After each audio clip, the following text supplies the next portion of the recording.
안녕하십니까. 대한민국 바이오 투자 컨퍼런스 2020 세포 유전자 치료 분야 발표에 참여해주신 투자자 여러분 환영합니다.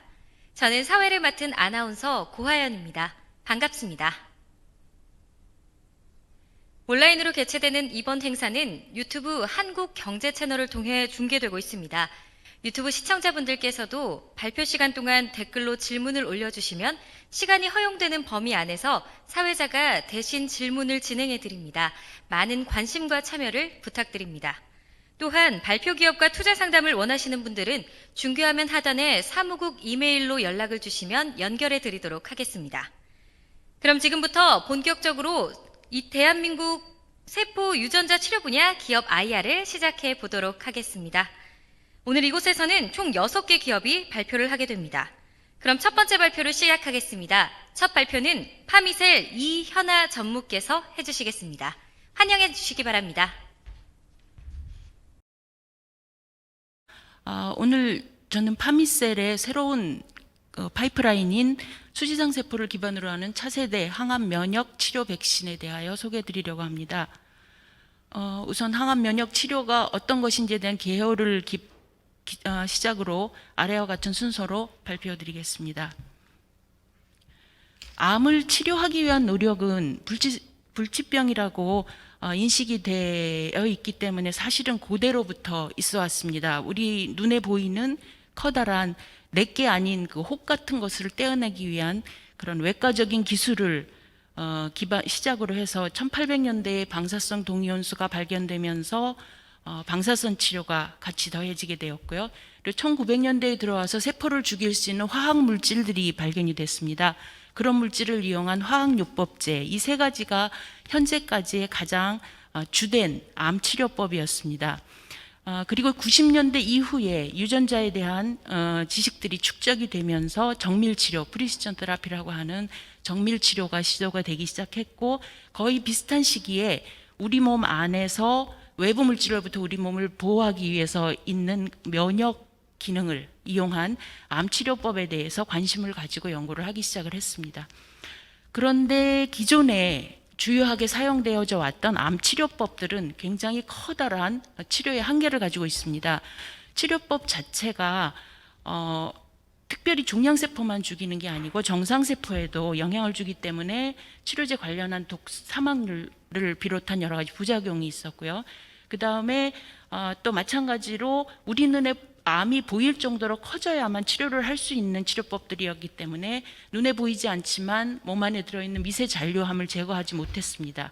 따라서 재발을 할 수밖에 없었고 암은 불치의 질환이다라는 인식이 생길 수밖에 없었던 거죠.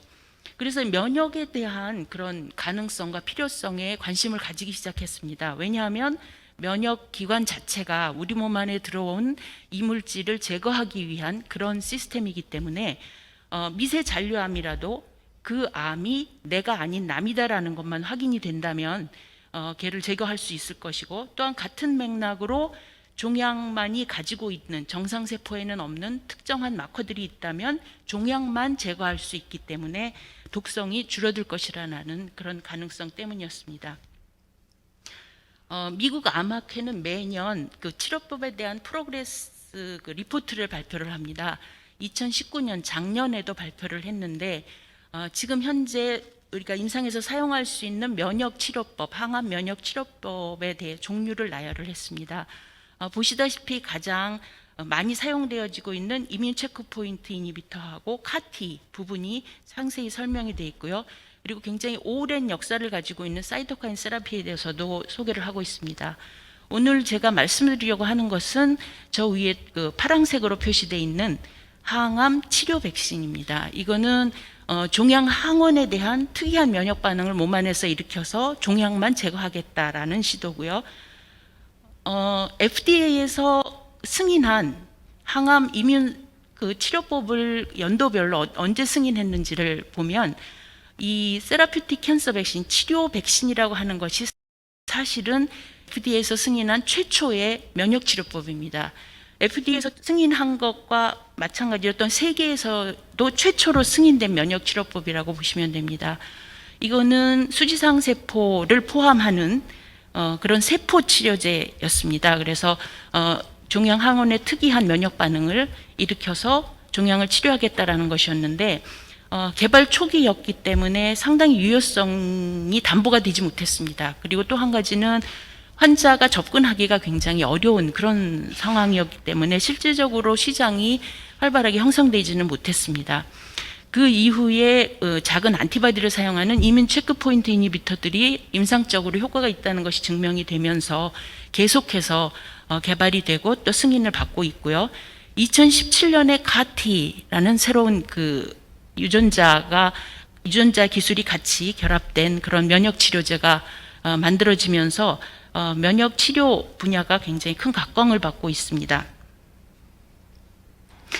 그런데 제일 첫 번장에서도 말씀을 드렸듯이 항암 치료하는 데 있어서 유효성이 굉장히 중요합니다. 그렇지만 이 질환의 특성상 사이드 이펙트가 부작용이 나타날 수밖에 없고 그 안전성으로 인해서 치료에 한계가 올 수 있기 때문에 안전성을 고려하지 않을 수가 없습니다.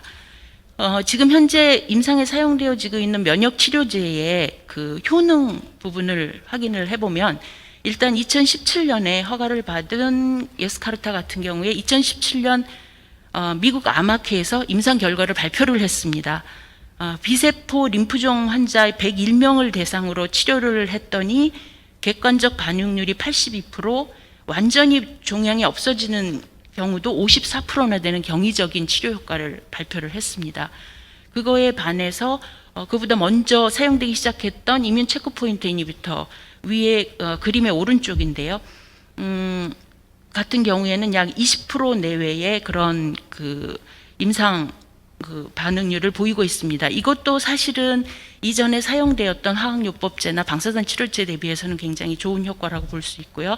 그 반면에 수지상 세포를 기반으로 하는 치료 백신의 경우에는 보통 10% 내외의 그런 그 임상 결과를 보이는 걸로 보여집니다. 보고가 되고 있습니다. 그러나 여기서 이야기하는 그 임상 결과라는 것은 실질적으로 암이 줄어들고 암이 없어지는 그런 객관적인 반응률만을 이야기하는 것이고요. 그렇지만 말씀드렸듯이 이 약제가 유효성만으로 사용될 수 있는 것은 아니고요. 안전성이 확보되지 않으면 사망까지도 이를 수 있는 그런 한계점들이 있기 때문에 안전성을 고려하게 됩니다. 앞에 정말 경이로운 그 효능을 보여줬던 예스카르타의 경우에 같은 날 발표된 결과에 따르면 이 약을 투여받은 모든 환자는 또 같이 면역 조절제를 받아야만 된다라고 얘기하고 있습니다. 그 얘기는 면역 반응을 에 의해서 일어나는 부작용들이 동반된다는 이야기고 실질적으로 그레이드 3 이상의 심각한 부작용들을 보고를 했습니다. 꽤 많은 수의 43% 이상의 균열과 또 사이토카인 신드롬이나 신경성증 부작용까지도 보고를 했고요. 그 카티 임상 실험을 하다가 사망한 예도 보고가 된 적이 있습니다. 체크포인트 이니비터 같은 경우도 전체 암 환자 중에 한 20% 정도가 이 약제에 굉장히 잘 반응해서 암이 치료가 된다고 합니다. 그런데 그 환자들에서도 역시 면역 반응과 관련된 부작용들이 꽤 많이 나타나고 있고요. 그리고 또 한 가지 주의할 것이 체크포인트 이니비터 같은 경우에는 20% 정도에서 그 효과가 나타나는 반면 20% 정도의 환자에서는 반대로 오히려 투약 후에 암이 더 악화된다라는 보고도 있었습니다. 반면에 수지상 세포를 이용한 그 치료 백신의 경우에는 안전성이 확실하게 확인이 되고 있는 그런 약제입니다. 20년 이상 꾸준하게 임상시험이 진행되어 왔고 EDC 백신은 유효성 당장 암이 줄어드는 정도는 굉장히 다른 약제에 비해서 낮을지라도 그 생존율 자체는 증가시킬 수 있는 그런 능력을 가진 치료제이고 그리고 굉장히 안전하다라는 것이 그 많은 연구 결과들을 통해서 발표가 되고 있습니다. 그래서 항암제에서 유효성이 굉장히 중요하지만 또한 안전성도 중요하다. 그렇다면 이런 항암 면역 세포 치료를 새로이 개발할 때 어떤 거를 가장 먼저 고려해야 되고 어떻게 나아가야 될 건지를 생각하게 합니다. 저희 파미셀에서는 안전성이 이미 확보가 된 수지상 세포를 기반으로 해서 유효성을 좀 더 개선시킨 그런 차세대 항암 면역 치료 백신을 개발을 했습니다. 그래서 현재 임상 1상이 들어가서 시험이 진행 중에 있습니다. 수지상 세포를 기반으로 하는 면역 치료 백신, 수지상 세포라는 것이 우리 몸을 외부 물질로부터 보호하는 그런 면역 시스템에서 가장 중요한 역할을 합니다. 가장 중요한 센터의 역할을 하는 그런 세포인데요. 그렇다면 암이 생기면 암 항원을 가지고 이 암을 제거할 수 있는 면역 반응을 일으키는데도 좋은 역할을 하지 않을까? 맞습니다. 굉장히 중요한 역할을 하는데, 문제는 암이 걸린 환자에서는 이 수지상 세포의 숫자나 기능이 굉장히 많이 망가지게 됩니다. 실질적으로 우리가 원하는 그런 효과를 얻을 수 없기 때문에, 그렇다면 외부에서 건강한 수지상 세포를 많이 만들어서 환자의 종양 항원으로 교육시킨 다음에 몸에 넣어주면 그 몸 안에서 종양을 없앨 수 있는 면역 반응을 유도시키고, 그래서 종양을 없앨 수 있지 않을까라는 개념으로 이 백신이 개발이 되기 시작한 것입니다. 수지상 세포는 외부 물질이 내 거가 아니다, 그래서 얘는 없애야 된다라고 하는 마커들, 항원이라고 보통 얘기하는 거를 얘가 잘 면역 반응의 세포들에 전달할 수 있는 그런 그 기구들을 잘 갖추고 있는 아주 특별한 세포입니다. 그래서 외부에서 들어왔건 또는 몸에서 종양처럼 자라나는 이상세포이건 어쨌건 이게 정상이 아니고 이물질이다라고 판단할 수 있는 어떤 항원들을 잘 모아서 그거를 제거할 수 있도록 면역세포들을 활성화시키고, 또 자체적으로 또 면역 물질들을, 사이토카인 같은 것들을 분비를 해서 이물질을 제거하는데 굉장히 중요한 역할을 하게 됩니다.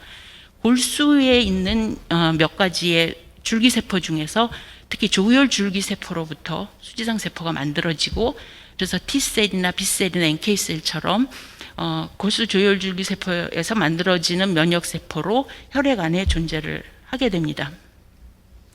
그래서 우리가 바깥에서 건강한 수지상 세포를 만들면 여러 가지 형태로 종양 항원으로 교육을 시킨 다음에 몸에 넣어주고, 그러면 그 수지상 세포가 몸 안에 있는 환자 몸 안에 들어가서 종양 세포를 죽일 수 있는 T세포라든가 그런 B세포 같은 이펙터들을 활성화시킵니다. 그래서 그 세포들이 종양만 특이하게 제거할 수 있다라는 그런 기전으로 작용을 하게 됩니다.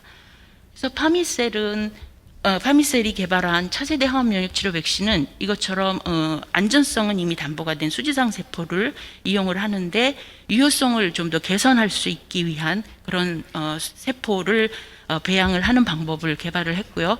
그리고 또 한 가지는 처음에 FDA 승인받았던 그 치료제가 환자 접근성이 굉장히 어려웠습니다.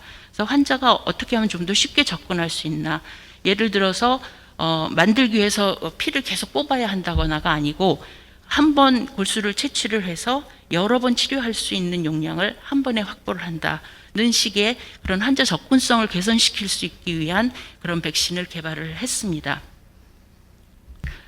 파미셀의 그 셀그램 DC라 이름하는 차세대 항암 면역세포 치료 백신의 주성분은 혈액 내에서 발견되어지는 수지상 세포의 아형입니다. 수지상 세포가 골수에 있는 조혈 줄기세포로부터 만들어져서 혈액 내의 면역세포로 존재한다고 말씀드렸고요. 그 혈액 내에 존재하는 면역세포가 T셀, B셀, NK셀, 매크로파지를 비롯해서 수지상 세포는 여러 가지 종류가 존재를 합니다. 각각의 세포들을 특정 지을 수 있는 마커들을 세포 표면에 이렇게 가지고 있는데, CD1C, CD141, BDCA2 이런 식으로 여러 가지 마커들을 가지고 있는 여러 종류의 수지상 세포가 존재를 하는데, 그 중에서 파미셀의 그 셀그램 DC의 주성분은 BDCA1 또는 BDCA3라는 마커를 가지고 있는 그런 세포들입니다. 이 세포들은 그 항원 소개 능력이 지금까지 알려진 수지상 세포 중에서 가장 강한 그런 세포들이라고 알려져 있고요. 다시 얘기해서 종양 항원을 가지게 되면 그 항원에 대한 면역 반응을 일으키는 능력이 굉장히 우수할 수 있다라는 가능성을 가지고 있는 세포들입니다. 실제 혈액 안에서 그 대부분의 세포는 T셀, B셀, NK셀, 매크로파지 같은 면역 세포들, 기타라고 초록색으로 나타난 그 세포들이고, CD1C 즉 BDCA1 수지상 세포는 약 10% 정도 차지한다고 알려져 있습니다. 그리고 CD141처럼 가장 강력한 항원 소개 기능을 가진 세포는 약 1% 이하밖에는 차지하지 않는다고 합니다. 근데 저희가 만든 파미셀이 만든 셀그램 DC 같은 경우에는 주성분이 CD1C 그리고 141 두 가지를 합쳐서 주성분을 만들고 있고요. 그래서 항원 소개 기능이 굉장히 강력할 거라는 것을 예상할 수가 있습니다. 정말 그런지를 임상시험에 사용하기 전에 비임상시험을 통해서 확인을 하였습니다. 저희가 두 가지로 확인을 하게 되는데요. 세포 상태에서 인비트로 상태에서 정말로 종양을 살해할 수 있는 그런 강력한 면역 기능을 유도하는지를 확인할 수가 있고, 또 한 가지는 그런 기능이 생체 내에서도 정말 일어나는지를 확인하는 실험을 하게 됩니다. 인비트로 실험은 저희의 그 수지상세포 셀그램 DC를 만든 다음에 종양 항원으로 교육을 합니다. 그렇게 교육을 한 다음에 T세포를 같이 공배양을 함으로써 그 T세포가 종양 항원만을 죽일 수 있는 그런 특이한 살해세포가 될 수 있는지를 확인을 하는 실험을 거치고요. 그 다음에 인비보, 즉 생체 내에서도 그런 같은 현상이 나타나는지 보기 위해서 마우스 종양 모델을 만든 다음에 셀그램 DC를 투여를 하게 됩니다. 그리고 임상에 들어가기 전에 독성이 있는지를 반드시 확인해야 되니까 그 안전성을 확보하기 위해서 반복 독성 시험을 하게 됩니다. 정말로 셀그램 DC가 종양 항원에 대한 특이한 그런 살해세포를 만들어서 종양을 죽일 수 있는지를 인비트로에서 확인한 실험입니다. 셀그램 DC를 전립선암 항원으로 교육을 시킨 다음에 그 T셀과 같이 공배양을 해서 그 T셀을 전립선암을 죽일 수 있는 살해 T세포가 되는지 그렇게 유도를 해서 같이 튜머셀하고 같이 배양을 하게 되면 전립선암을 거의 100% 그 살해 T세포 20개하고 튜머셀 1개가 섞여 있을 때 거의 100%의 전립선암 세포가 죽어나갑니다. 반면에 간암이나 유방암 세포는 반 정도가 사멸되는 걸 볼 수 있어서 실질적으로 셀그램 DC가 그 주어진 항원에 특이하게 그 종양을 죽일 수 있는 그런 면역 기능을 유도한다라는 걸 확인했고, 난소암에서도 같은 현상을 저희가 관찰을 했습니다. 전립선암 대신에 난소암 항원으로 교육을 시키면 난소암을 가장 잘 죽이는 것을 확인을 했고요. 그리고 아까 말씀드렸는데 저희의 그 셀그램 DC는 기존에 사용했던 수지상 세포보다 유효성을 개선시켰다라고 말씀드렸습니다. 그 부분을 실험적으로 증명한 것입니다. 기존에 임상 실험에 사용하는 모노 DC하고 저희 셀그램 DC를 각각 만들었습니다. 그래서 같은 조건 하에 전립선암 항원으로 교육을 시키고, 그리고 같은 조건으로 살해 T세포를 유도시킬 수 있는지를 실험을 하였습니다. 그 다음에 종양을 죽일 수 있는지를 확인했을 때 셀그램 DC PC로 저희 셀그램 DC로 유도된 살해 T세포가 전립선암을 훨씬 잘 죽인다는 것을 확인할 수가 있어서 유효성이 개선됐다는 것을 가능성을 확인을 하였습니다. 또한 이것을 인비보에서 생체 내에서도 같은 현상이 일어나는지를 확인하기 위해서 전립선암에 대한 동물 모델을 만들고 치료를 했을 때 3달 이상의 긴 기간 동안 지속적으로 항암 효과가 나타나는 것을 보았는데, 파란색으로 보여지는 치료하지 않은 튜머가 자라는 정도에 대비해서 저기 빨강색 그래프에서 보여지듯이 셀그램 DC로 치료한 경우에 거의 그 지속적으로 종양 생성이 억제가 돼서 거의 60-70%가 억제되는 것을 확인했습니다. 기존에 사용되어지던 모노 DC 같은 경우는 회색 그래프인데 처음에는 약간의 효과가 나타나지만 항암 효과가 지속되지 않는 것을 확인을 할 수가 있었습니다. 또한 이 현상이 나타날 수 있도록 종양특이 면역 반응을 정말 일으키는지를 봤고요. 기억 면역이나 또한 실제적으로 죽이는 종양세포를 죽이는 데 작용하는 살해 T세포 숫자, 그다음에 그 관여하는 사이토카인이 인터페론 감마의 분비 같은 것들이 월등히 많이 분비되는 것을 확인을 했습니다. 난소암에서도 비슷한 정도의 그 치료 효과를 확인을 할 수 있었습니다. 난소암은 굉장히 그 어그레시브해서 복강 내에 종양이 생기게 되면 일단 복수가 어마어마하게 차기 때문에 체중이 변화하고 허리둘레도 바뀌고, 그다음에 복수의 양이 늘어나고, 그다음에 장기 내부에 종양 형성되는 것들이 굉장히 여러 가지로 나타납니다. 그 모든 것을 관찰했을 때 셀그램 DC의 효과가 확실히 유효한 것을 확인을 했고요.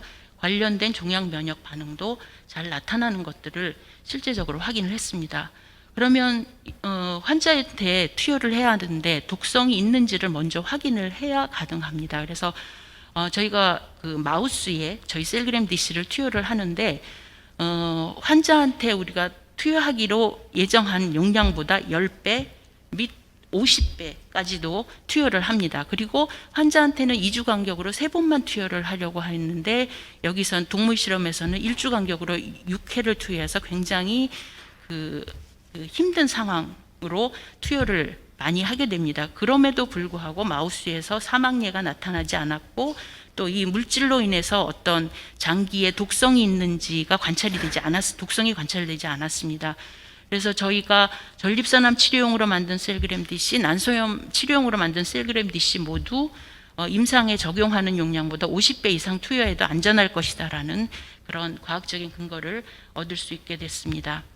저희가 셀그램 DC를 만드는 방법은 2단계입니다. 환자에게서 골수를 채취를 한 다음에 조혈줄기세포를 분리해서 1단계로 마이엘로이드계의 그 프로제니터를 증식을 시킵니다. 숫자가 많이 늘어나도록 그렇게 제조를 하게 되는데 이 부분에 대해서는 저희 그 원천 기술이 제조 특허를 획득을 했습니다. 2단계가 실질적으로 컨벤셔널 DC로 분할을 시켜서 완제품을 만드는 과정이고 이 부분 역시 저희의 원천 기술을 제조 특허로 등록을 하였습니다.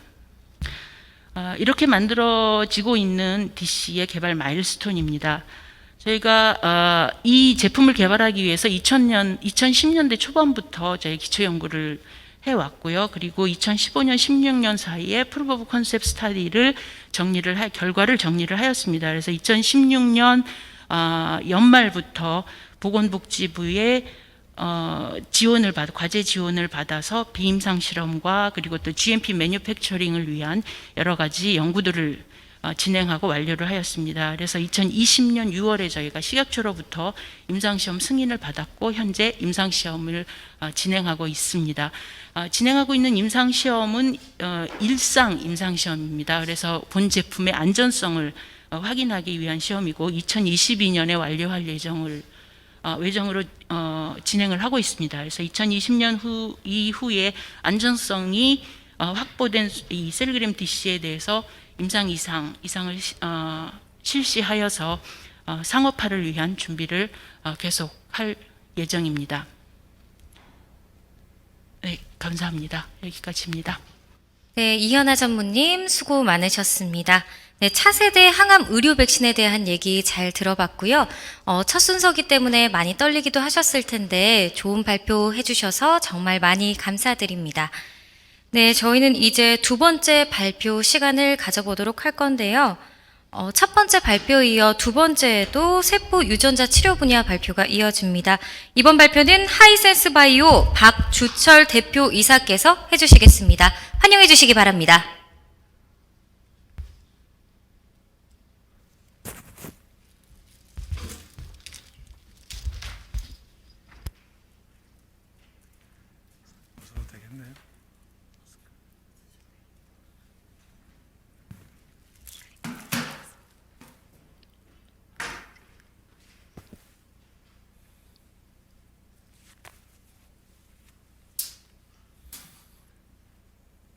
네, 시작해도 되겠습니까?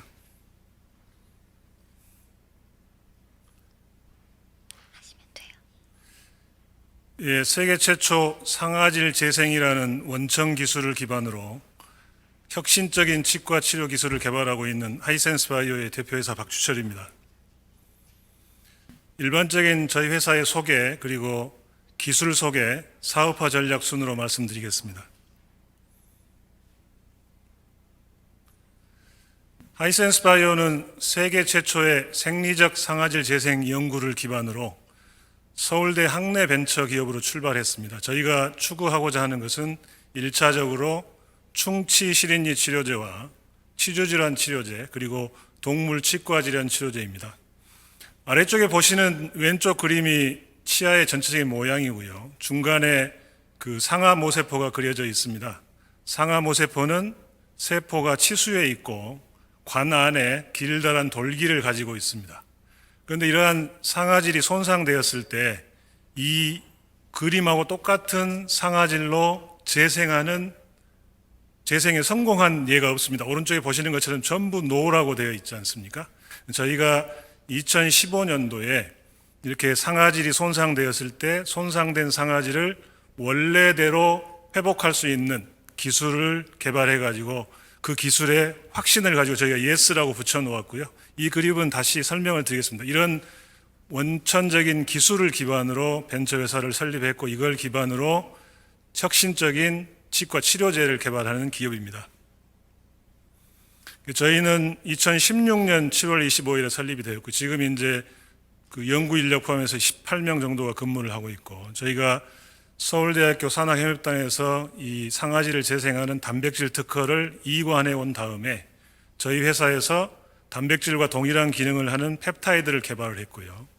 2018년에 한국투자 파트너스로부터 시리즈 A 투자를 받았습니다. 그리고 작년에는 시리즈 B 투자를 받았고 올해 이제 그 7월 달에 식약처에서 IND 승인을 받아가지고 현재 서울대학교 치과병원 IRB, 서울대학교 병원 IRB를 거쳐서 임상 1-2A, 안전성과 유효성이 일부 가미된 1-2A를 진행 중에 있습니다. 최근 2년간 조금 회사에 좋은 일들이 있었는데요. 19년도에는 산업통상자원부 이다르 산업기술상 장관상을 받았고요. 또 올해 초에 라이나 생명 50플러스 어워즈 혁신기술 부문 대상을 받았습니다. 50세 이상의 환자들이 불편해하는 건강요소를 획기적으로 증진시킬 수 있는 기술이라고 저희가 실인이 치료제를 개발하고 있기 때문에 충치 치료제와 더불어서 그 부분을 인정받은 것 같습니다. 또한 여름에는 아기 유니콘 기업, 중소기업 벤처부에서 주최하고 저희가 국민 추천으로는 유일한 기업이 되었는데요. 아기 유니콘 기업이 선정이 되었고 최근에 이제 금융위원회 선정 혁신기업 국가대표가 되기도 했습니다. 저희는 세포 활성화 플랫폼 원천 기술을 기반으로 치료제를 개발하여 인류의 건강한 삶에 기여하고자 하는 목표를 가지고 있습니다. 잘 아시는 대로 우리가 운동을 하면 근육세포가 커지고 이게 근육이 커지는 거죠. 그렇지만 몸 안에 저 깊이 들어있는 세포들은 우리가 마음대로 움직일 수 없습니다. 저희가 그렇게 몸 안에 들어있는 세포들을 움직이게 하는, 활성화시키게 하는, 잠에서 깨어나서 일을 하게 하는 그런 기술을 플랫폼화 해가지고 지금은 이 기술을 가지고 치과치료 혁신을 도모하고 있지만 이 치과치료 혁신을 넘어서 이제 전신질환의 난치성 질환 치료제를 개발하는 2차적인 목표를 가지고 있습니다. 저는 20여 년 동안 초기에는 이제 뼈 연구를 했습니다만 20여 년 동안은 치아 재생, 특히 상아질 재생에 전념을 해왔고요. 다른 것은 잘 모릅니다. 유일하게 이쪽에 중점을 두고 해왔기 때문에 세계적인 경쟁력을 가지고 있다고 볼 수 있겠고요. 현재는 서울대학교 치의학대학원의 교수로 재직하고 있습니다.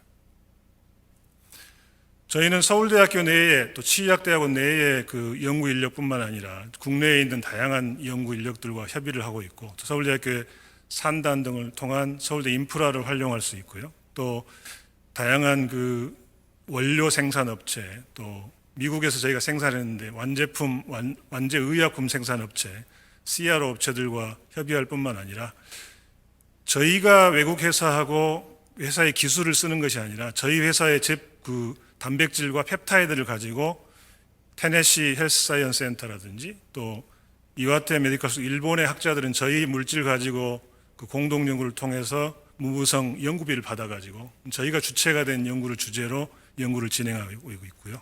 UCLA하고도 협력을 하고 있습니다. 저희가 저희 기술을 가지고 세계의 다른 연구진들이 그것을 개발하는 일을 하고 있기 때문에 저희가 그 원천 기술 확보하고 있다. 다른 협력자들하고 조금 다르다고 말씀드릴 수 있겠습니다. 또한 국내 바이오 투자 최고 수준의 한투파를 비롯한 다양한 그 벤처 캐피탈로부터 투자를 받은 바 있습니다.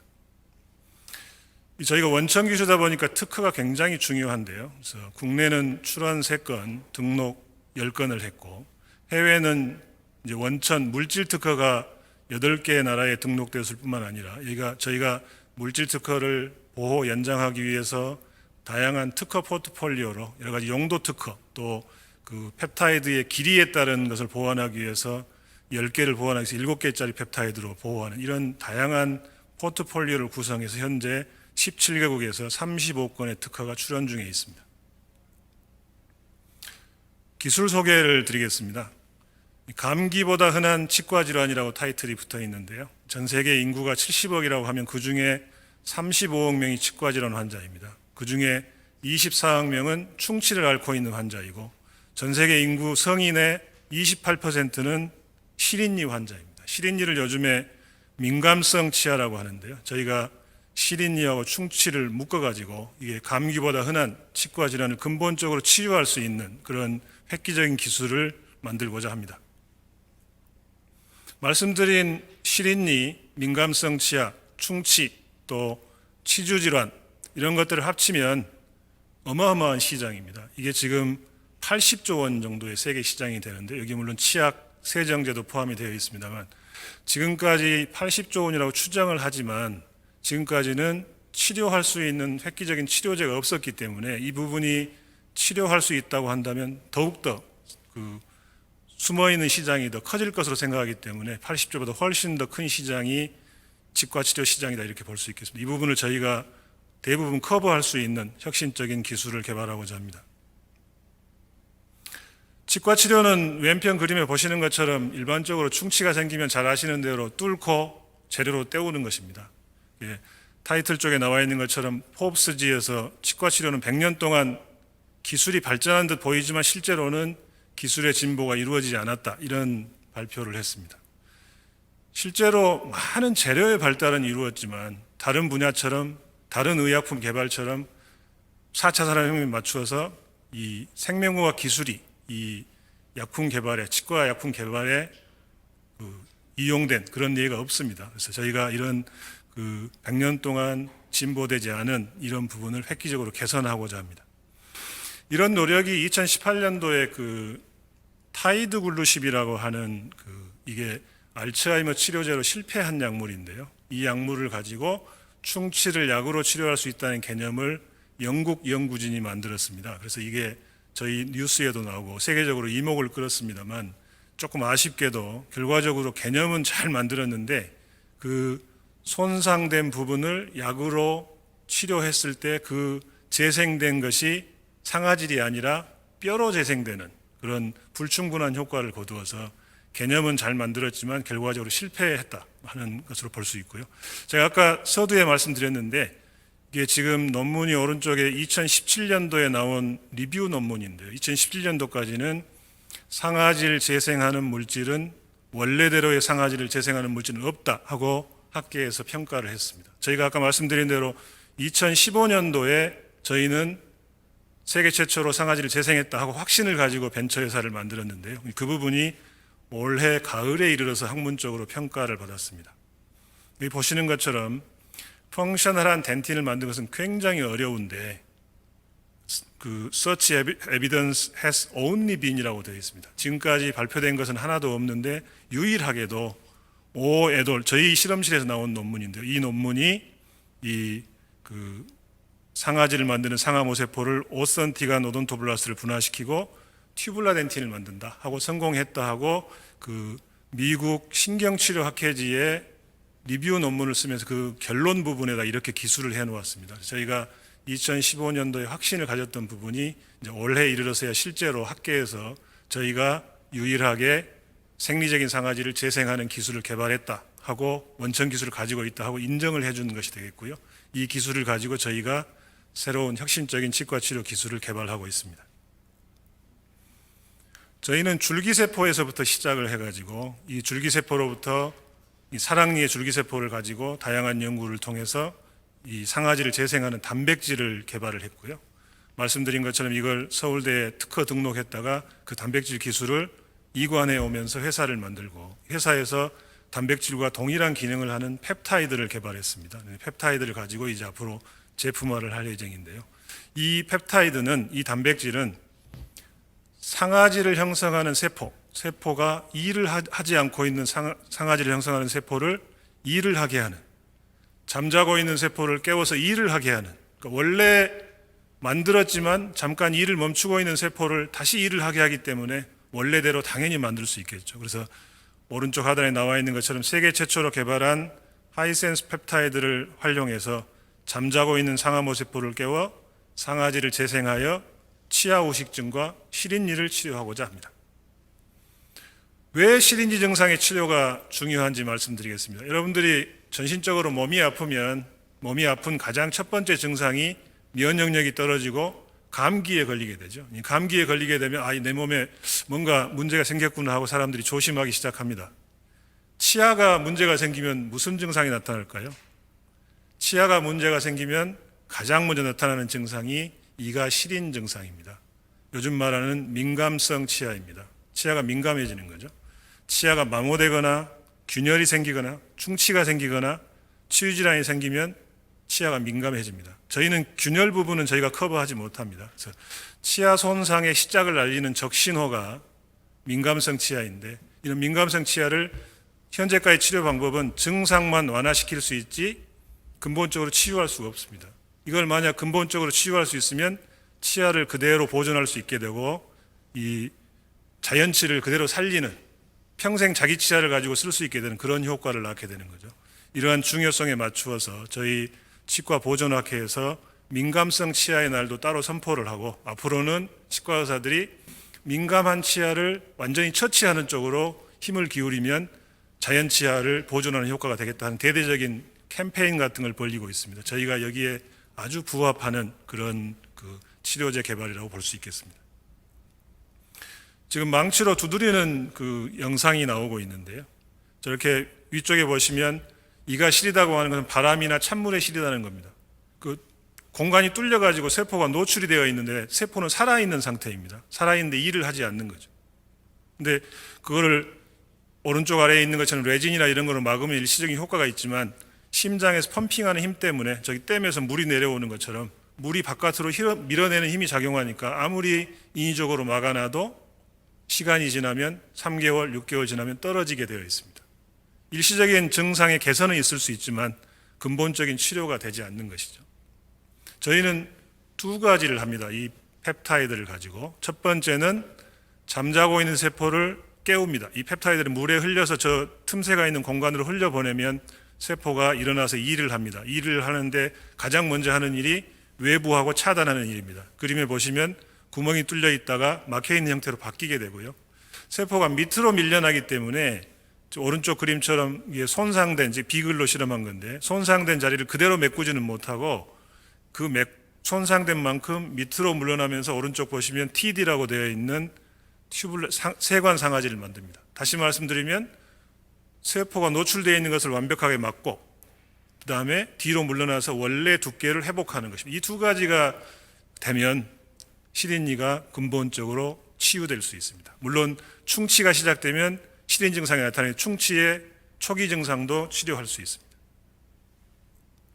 저희가 이 실인이 치료제 개발하는 부분은 굉장히 어려운 것이, 사람들이 실인 증상이 있었는데 없어졌다고 약제를 도포한다는 이렇게 말을 해주거나 하지 않으면 알 수가 없습니다. 동물이 실인계 좋아졌다고 표현을 못하니까요. 저희가 이제 여러 가지 조직학적인 분석 이런 걸로 할 수 있지만 과연 동물에 쓰이는 것들이 저희가 이제 그래서 생쥐의 시작에서 비글경까지 했지만 그런 것들이 사람에게 적용이 된다는 보장이 없기 때문에 저희가 이 펩타이드를 아주 미량 치약에 섞어가지고 이 기관 IRB를 거친 다음에 모 대학병원에서 연구자 임상을 했습니다.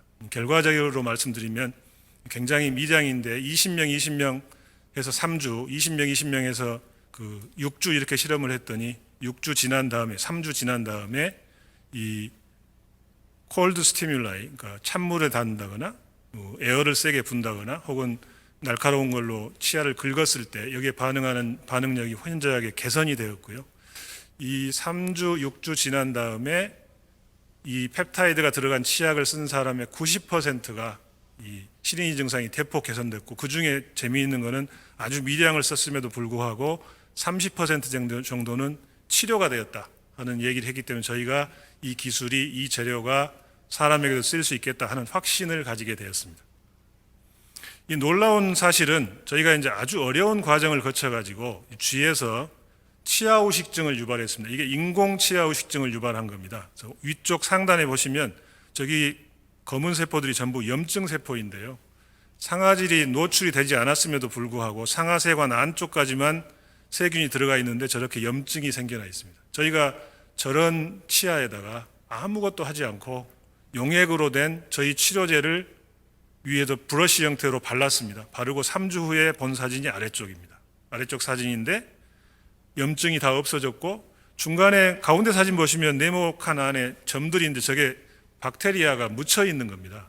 이 용액이 들어가서 아래쪽에 상아지를 베리어를 만들어 버리니까 얘가 못 내려오고 묻혀 있는 겁니다. 결국 세균이 죽고 염증이 없어지고 약물을 도포한 것만으로 치료 효과를 가져왔다. 이거는 이 말 그대로 충치 치료제가 아니겠습니까?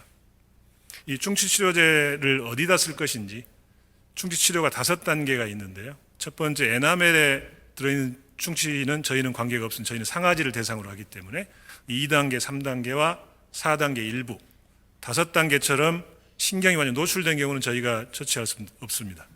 대부분이 치과에 2단계 혹은 1단계에서 가기 때문에 대부분의 치아를 저희가 커버할 수 있다 이렇게 생각할 수 있겠습니다.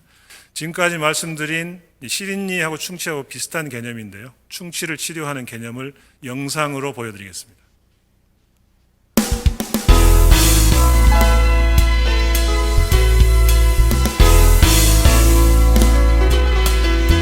소리가 나가고 있는 구강 내 존재하는 세균에 의해 치아의 범랑질이 보시되고 진행 정도에 따라 상아질과 치수에 손상을 주는 질환을 치아 우식증이라고 합니다.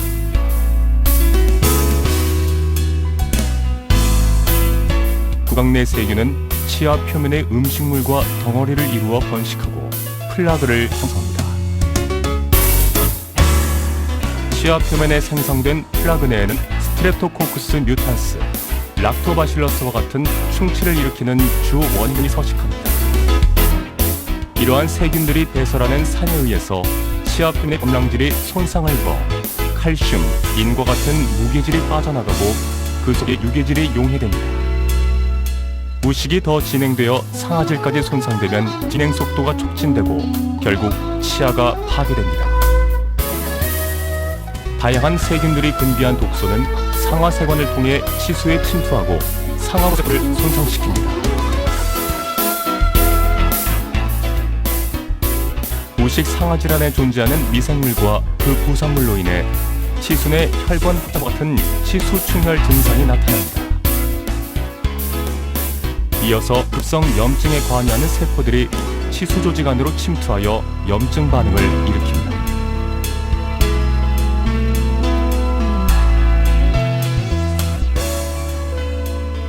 노출된 상아질 우식 부위에 KH02 펩타이드를 도포하면 수용성 물질인 펩타이드가 세균이나 산성 판경에 의한 손상 없이 상아세관 내에 안정적으로 흘러들어가 상아모세포를 활성화시킵니다. 활성화된 상아모세포는 상아세관 내 상아질을 분비하여 세균과 독소들을 차단합니다. 또한 다양한 자극으로 인한 손상에 대한 반응으로 생리적 상아질을 형성하도록 합니다.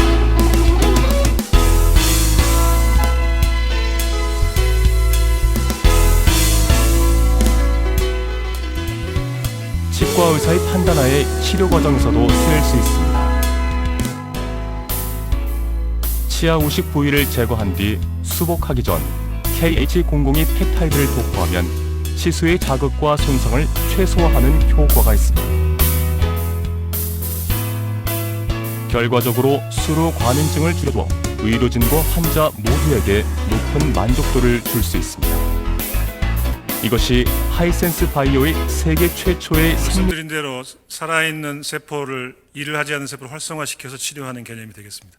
저희가 지금 말씀드린 대로 임상 1, 2회의를 진행하고 있는데요. 지금 실인니 치료제가 식약처의 전문의약품 판정을 받았습니다. 세포를 건드리기 때문에. 그래서 실인니 치료제가 일회용 주사기 형태로 브러쉬 달린 형태로 나올 거고요. 그걸 가지고 치과 의사분들이 치료를 한 다음에 치과 의사분이 처방전을 써주면 약국에 가서 세정제라든지 치약을 그것도 전문의약품 판정을 받았기 때문에 집에 가서 이제 보조적으로 쓰시는 형태로 이 두 가지가 제품이 2, 3년 내에 출시가 되겠고요. 다음에 이제 그 충치 치료제는 실인니 치료제가 1, 2회가 끝나는 내년 6월, 7월쯤에 이제 품목을 늘려가지고 충치 치료제 임상을 진행할 예정입니다. 저희 나라에서는 약간 제약이 있는데 이런 부분을 이제 모든 치과 재료에 섞어서 쓰는 그런 의료기기로도 발전을 시킬 계획을 가지고 있고요.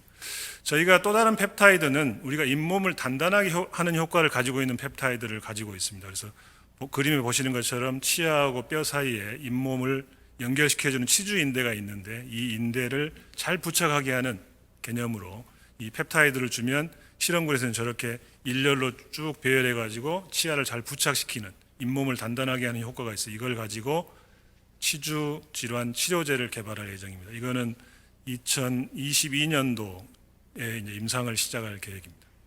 또한 최근에 그 동물 치과 질환이 굉장히 늘어나고 있는데 저희 치과의사들이 보는 신문에 사람보다 높은 경공의 치과 진료비 이렇게 나와 있습니다. 반려견, 반려묘 이런 굉장히 많이 늘어나고 있죠. 저희가 동물 실험을 해보면 왼쪽 그림은 저렇게 치아를 이렇게 뺐다가 다시 심으면 뿌리가 흡수되고 있습니다. 그런데 거기에 저희가 개발한 물질을 섞은 다음에 그 용액에 담근 다음에 다시 심으면 깨끗하게 되지 않습니까? 저걸 가지고 치료제 및 예방 목적으로 사용하려고 하고 있고요. 지금 큰 동물병원하고 같이 동물 임상을 위한 프로토콜을 개발했고 이 부분은 내년 초에 동물 임상을 시작할 예정입니다. 결과적으로 치과 쪽은 저희가 세 파트에 주력하고 있습니다. 지금 임상을 하고 있는 실인이 치료제, 그다음에 품목을 확대해서 충치 치료제로 개발을 할 것이고요. 그다음에 이 부분을 이제 그 사람들이 자기가 쓸 수 있는 치약, 세정제에 추가를 할 것이고 이제 나라에 따라서 하이브리드 의료기기 또 의약예품까지 발전시킬 계획을 가지고 있고요. 치주질환 치료제, 다음에 동물질환 치료제 이렇게 난치성 치과질환 치료제에 이용할 예정입니다. 말씀드린 것처럼 저희가 강점을 가지고 있는 치과 관련 기술을 가지고 이걸 운영하면서 여기서 얻은 노하우를 가지고 이런 똑같은 개념을 다른 세포들에 적용하는 그런 시스템을 통해서 저희가 이 플랫폼화 해가지고 정말로 세포를 활성화시키는 기술을 통해서 다른 여러 가지 신체 전반의 난치성 질환에 확대하려고 합니다. 저희가 지금은 이제 오돈토블라스트에 국한되어 있지만 이 오돈토블라스트가 신경세포하고 굉장히 유사하거든요. 그래서 신경 쪽 일도 하고 있고 또 저희가 개발한 펩타이드의 모 단백질을 없앤 생쥐에서 이 지방간이 나타났기 때문에 연관해서 오늘 자세히 말씀드릴 수는 없지만 저희가 치과 관련 플랫폼, 치과 관련 그 파이프라인 이외에도 지금 지재권까지 확보된 그 전임상이 거의 끝난 그 헤파토사이트 부분도 있고요. 이 부분을 앞으로 이제 말씀드린 것처럼 여기서 얻은 치아 재생을 하기 위해서 얻은 노하우 또 거기서 우리가 그 했던 여러 가지 실험 기법을 가지고 이 지재권 확보 각각의 거기서 저희가 전문가가 아니기 때문에 특허 등록한 다음에 기술 수출하는 형태로 진행할 예정인데 그렇게 플랫폼화해서 다른 쪽으로 가는 기술을 저희가 이름을 지었습니다. 파카라고 해서 Permanent Adult Cell Activation Platform이라고 해서 저희가 최초로 만든 것인데 이런 플랫폼을 통해서 전신질환으로 확대할 계획을 가지고 있습니다. 저희는 그 비즈니스 모델은 두 가지입니다. 이 북미라든지 유럽은 기술 수출입니다. 그래서 저희가 가진 기술을 외국계 회사에 수출하는 것이고요. 저희가 이제 우리나라하고 동남아 쪽은 협업 관계를 모색하고 있습니다. 어떤 파트너사와 계약을 해서 저희가 원료 의약품을 만들어서 그걸 공급한다든지 하고 저희가 생산하거나 유통하거나 판매하지는 않고요. 그 부분은 파트너사의 힘을 불러서 서로 상생하는 그런 코오퍼레이티브 비즈니스 모델을 추구하고자 합니다. 이 로드맵인데요. 말씀드린 것처럼 저희 물질이 잠자고 있는 세포를 건드리는 것이기 때문에 식약처에서 전문의약품 판정을 받았습니다. 저희 펩타이드가 들어간 치약과 구강세정제, 구강청결제도 전문의약품 판정을 받았습니다. 그래서 저희가 지금 그 국내 1-2A, 1상과 2상의 일부가 합쳐진 1-2A를 진행을 하고 있고 이 부분이 내년 6월에서 7월, 저희는 이제 전신질환 쪽하고는 조금 다르기 때문에 그때 마무리되는 걸 계획하고 있고 이어서 이제 품목을 확대해서 적응증을 확대해서 충치 치료제를 국내 임상을 진행할 예정이고요. 저희가 그 IQVIA라는 컨설팅 회사를 통해서 이제 FDA 절차도 알아보았는데 국내에서 1-2A가 끝나면 일상을 인정해주는 쪽으로 저희가 그 컨설팅을 받았기 때문에 내년에 이제 FDA에 들어갈 예정이고요. 말씀드린 것처럼 치주질환 치료제는 내년 말이나 22년 초에 국내에서 임상을 들어가고 뒤쪽에 이제 국외 임상을 시작할 예정입니다. 동물 쪽은 저희가 지금 임상 프로토콜을 완성했기 때문에 내년 상반기에 동물 쪽 임상을 들어가게 되고요. 결과적으로 실인리 충치 치료제, 치주질환 치료제, 동물 치과질환 치료제는 저희가 그 임상을 완료한 다음에 1차적으로 이런 것들을 기술 수출 제품화를 하고 이런 것들을 기반으로 말씀드린 것처럼 저희 파카라고 하는 그런 그 플랫폼 기술을 가지고 신체 전반에 있는 세포들을 깨워서 일을 하게 함으로 해서 그 치유할 수 없었던 난치성 질환들을 치료하는 그런 개념으로 가고자 합니다. 예, 오늘 말씀드린 여기까지입니다. 감사합니다. 네, 감사합니다. 네, 많은 분들이 시청해주고 계신데요. 지금 펩타이드라는 이제 개념이 아직 명확하지 않으실 분들이 조금 있는 것 같아서 다시 한번 간단하게 설명 한 번 더 부탁드리겠습니다. 네, 우리 몸의 어떤 기능을 하는 것들은 주로 단백질이 기능을 합니다. 단백질은 이제 아미노산으로 구성이 되어 있는데요. 그 아미노산, 예를 들어 저희가 지금 하고 있는 코핀7이라고 하는 단백질인데 이 단백질은 660개 정도의 아미노산으로 구성이 되어 있습니다. 그 660개의 아미노산 중에 정말 코어 역할을 하는 부분, 50개 정도의 아미노산을 따로 빼내면 이것이 펩타이드입니다. 그러니까 단백질의 일부분, 10개, 5개 혹은 10개, 20개, 30개 이렇게 다양한 숫자로 구성된 단백질의 조각을 펩타이드로 생각하시면 되겠습니다.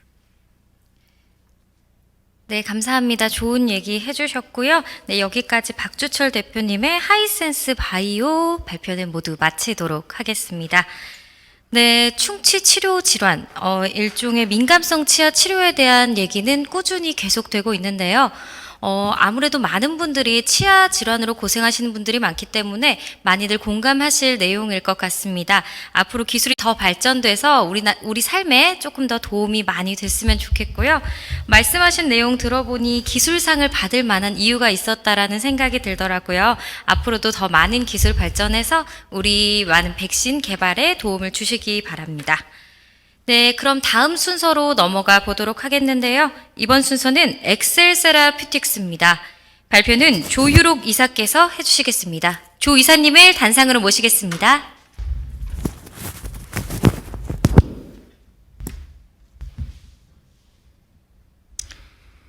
안녕하십니까. 엑셀 세라피틱스 조유록 이사입니다. 우선 여러 어려운 환경 속에서도 이렇게 발표를 할 수 있게 준비를 해주신 모든 관계자분들에게 감사의 마음을 전하겠습니다. 그럼 저희 회사에 대한 소개 발표 자료를 시작하도록 하겠습니다. 엑셀 세라피틱스는 세계 최초로 무혈청 화학조성 배지, 즉 세럼 프리 케미컬리 디파인드 미디어 제조 기술을 확보한 배양 배지 전문 제조 기업입니다. 당사는 올해 산업통상자원부로부터 소재 부품 전문 기업 인증을 받았습니다. 제품은 현재 지금 GMP 수준의 공장에서 배지를 생산하고 있습니다. 아울러 향후 사업 확대에 대비해서 세포의 대량 배양 시스템 개발에도 많은 노력을 기울이고 있습니다. 자신 있게 말씀드릴 수 있는 부분은 세포를 다루는 기술과 배양 경험에 있어서는 당사가 국내외 그 어느 팀보다 뒤지지 않는다는 점입니다. 재생의료 영역은 희귀 난치병 등에 대한 근본적인 치료를 목표로 하고 있는 미래 의료의 핵심적인 패러다임입니다. 이를 가능하게 하는 세포 치료제 및 인공장기 배양에 당사의 배지가 사용되게 됩니다.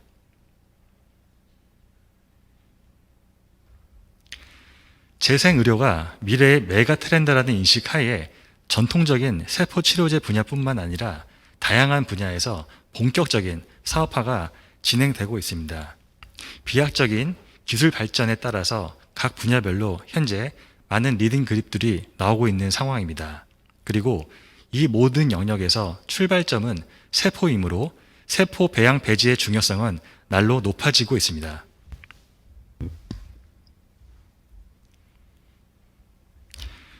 조사하는 기관에 따라 다소 차이는 있을 수 있겠으나 2025년 재생의료 시장은 약 109조 원에 다다를 것으로 예상이 되며 배지 시장은 약 8조 원에 이를 것으로 예상되는 등 빠른 속도로 시장이 커질 것으로 예상이 되고 있습니다. 이미 미국을 비롯한 많은 국가에서는 첨단 재생 의료와 관련된 법률을 제정하고 있습니다.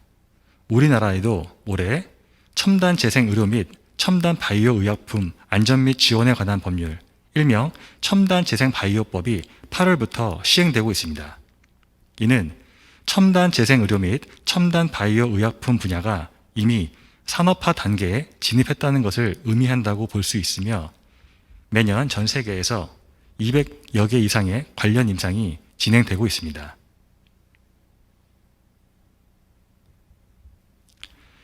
첨단 바이오 의약품 분야가 산업화되기 위해서는 안정성이 검증된 대량 생산 시스템을 확보하는 것이 가장 큰 관건이라고 보고 있습니다. 삼성 바이오와 셀트리온 사례에서 볼 수 있듯이 산업화, 즉 규모의 경제를 달성하기 위해서는 제조시설 기반 구축이 선결 과제입니다. 배양배지는 잘 아시는 바와 같이 세포의 먹이라고 볼 수 있습니다. 이와 같은 이유로 배지는 세포의 특성을 형성하는 데 결정적인 영향을 미치게 되며 아울러 세포 배양에 있어 안정성과 경제성 확보에 큰 영향을 미치게 됩니다. 이를 전기 자동차 산업에 비유하게 되면 전기 배터리 역할에 해당한다고 볼 수 있겠습니다. 지금까지 가장 많이 사용해 왔고 지금 현재도 가장 많이 사용되고 있는 우태아 혈청 배지, 즉 FBS 배지는 다양한 문제점을 가지고 있습니다. 소의 사육으로 인해 연간 1억 톤의 메탄가스를 배출한다는 점에서는 환경적인 이슈가, 갓 태어난 소 태아의 심장에 주사기를 꼽아 혈청을 채취하는 방식에 대해서는 윤리적인 이슈가 제기되고 있습니다. 제품 측면에서는 동물성 물질을 포함함에 따른 바이러스 감염 이슈, 면역원성 이슈, 랏 베리에이션 이슈, 수급의 불완전성의 이슈가 상존하고 있습니다. 아울러 국내외의 규제기관 및 협의체를 중심으로 배지 원료의 안정성에 대해서 점차 엄격한 기준을 제시하고 있다는 점도 FBS 배지가 당면하고 있는 과제라고 볼 수 있습니다. 저희는 편의상 우태아 혈청 배지, 즉 FBS 배지를 1세대 배지로 소의 혈청을 사용하지 않은 무혈청 배지, 즉 세럼 프리 배지를 2세대 배지로 구분하고 있습니다. 무혈청 배지의 경우 동물 유래 물질은 포함되지 않았지만 혈소판 등의 인체 유래 물질이 포함되어 있어 FBS 배지가 지닌 문제점을 동일하게 내포하고 있습니다. 최근에 다국적 기업의 무혈청 배지를 사용한 특정 기업이 규제 당국이 요구한 세포치료제 제조 과정에서 사용된 모든 물질에 대한 트레이서빌리티 입증에 실패한 사례는 시사하는 바가 적지 않다고 생각됩니다. 저희는 결국 세포 배양 배지는 모든 동물성 물질이 배제된 화학조성 배지 중심으로 시장이 재편될 것으로 예상을 하였고 제품 개발에 착수하였으며 세계 최초로 무혈청 화학조성 배지 제조 기술을 확보하게 되었습니다.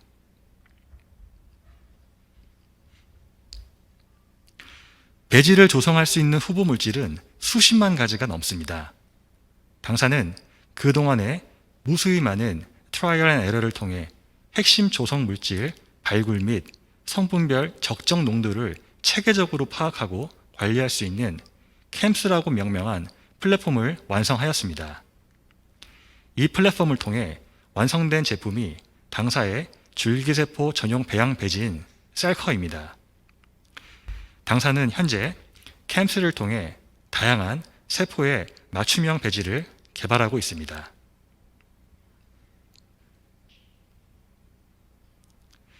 저희는 배양 배지 제조 기술과 시너지 창출이 가능한 세포 배양 기술을 보유한 기관과의 공동 연구를 통해 파이프라인 확대를 하고 있습니다.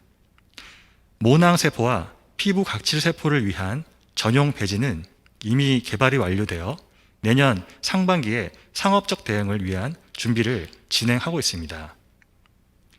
다른 세포의 경우도 파트너 기관과의 긍정적인 피드백을 바탕으로 활발하게 개발 작업이 진행되고 있습니다. 아울러 당사가 보유한 배지 제조 기술을 기반으로 수송 배지 개발을 완료하여 납품에 대응을 하고 있습니다. 지금 화면에서 보시는 제품이 세계 최초로 개발된 무혈청 화학조성 배지인 셀커입니다. 세포가 잘 자란다고 해서 셀커라고 명명하게 되었습니다.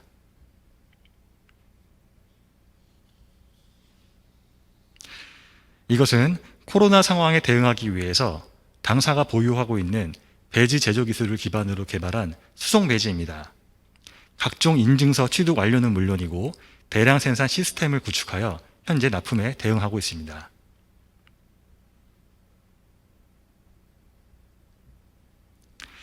당사는 2015년 9월에 설립했습니다. 현재는 47명의 인력이 재생의료 발전에 기여하겠다는 마음가짐으로 하루하루 최선을 다하고 있습니다.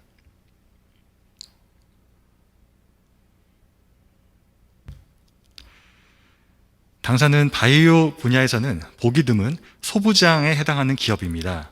특히 산업통상자원부에서 인증하는 소재 부품 전문기업 인증서를 받았으며 올해 바이오 혁신 성장 기업에 수여하는 산업부 장관상을 수상하기도 하였습니다.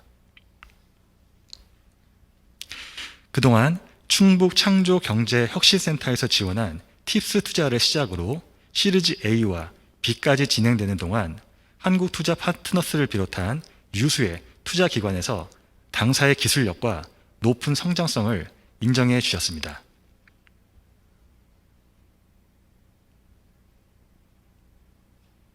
지금부터 간단하게 저희 제품에 대한 기술 파트 설명을 드리도록 하겠습니다. 당사 제품의 가장 큰 특징으로는 우수한 증식력이라고 말씀드릴 수 있겠습니다. 기존 FBS 배지 대비 동일 기간 동안 확보할 수 있는 세포의 양이 패세지가 진행될수록 기하급수적으로 차이가 나는데 이는 향후 세포 치료제의 경제성 확보에 있어서 결정적인 의미를 내포한다고 할 수 있겠습니다. 아울러서 우수한 분화 능력과 명확한 MSC 마커 발현도 확인할 수 있었습니다.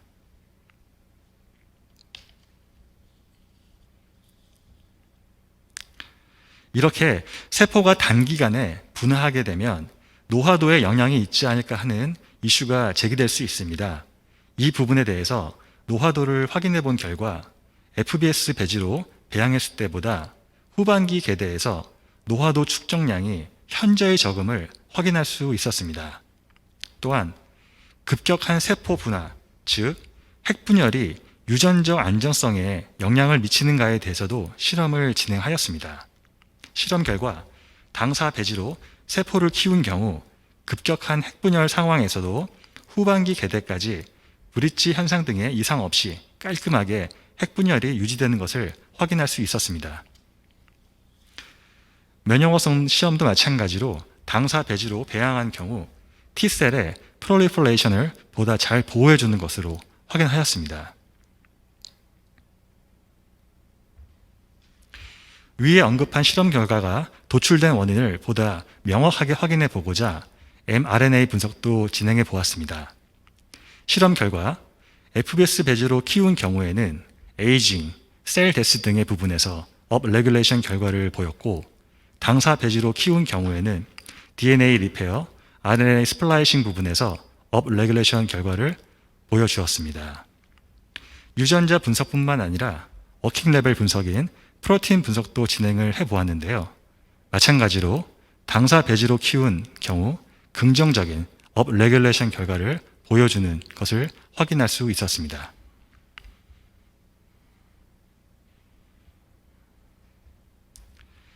아울러 현재 시판 중인 주요 배양 배지와의 비교 실험에서도 당사 배지가 가격적인 측면뿐만 아니라 성능적인 측면에서 의미 있게 우수한 결과를 보여주는 데이터를 확인할 수 있었습니다.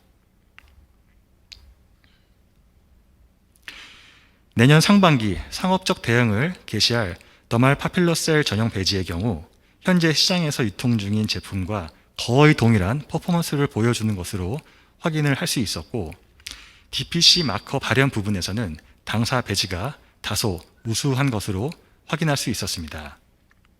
향후 배지 시장이 동물 유래 물질이 포함되지 않은 제품으로 재편될 것을 예상한다면 저희 제품이 의미 있는 대안이 될 것이라고 생각됩니다. 마찬가지로 내년 상반기 상업적 대응이 확정된 케라티노사이트 전용 배지의 경우 화상 환자에게 적용하기 위해서는 무엇보다도 세포의 증식력이 중요하다고 알려져 있습니다. 현재 시장에서 유통되고 있는 글로벌 회사의 제품보다 당사의 제품의 증식력이 훨씬 우수하다는 데이터를 확인할 수 있었고, 콜로니 형성률도 유의미한 차이로 우수함을 확인할 수 있었습니다.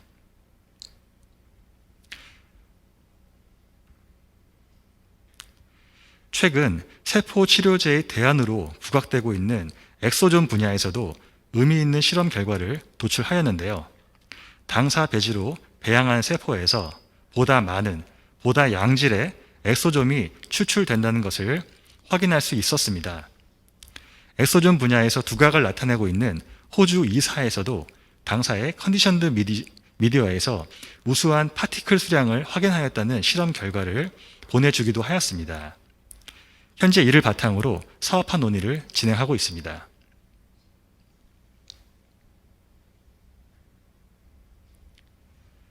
현재 시장에는 2세대 제품으로 분류되는 세럼프리, 제너프리 제품들이 주로 유통되고 있으며 그 수는 적지만 애니멀 컴포넌트 프리, 케미컬리 디파인드 미디어도 출시가 되어 유통되고 있습니다.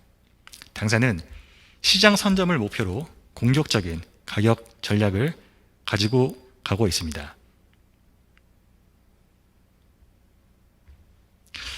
당사의 기술 가치를 다음과 같이 요약드릴 수 있을 것 같습니다.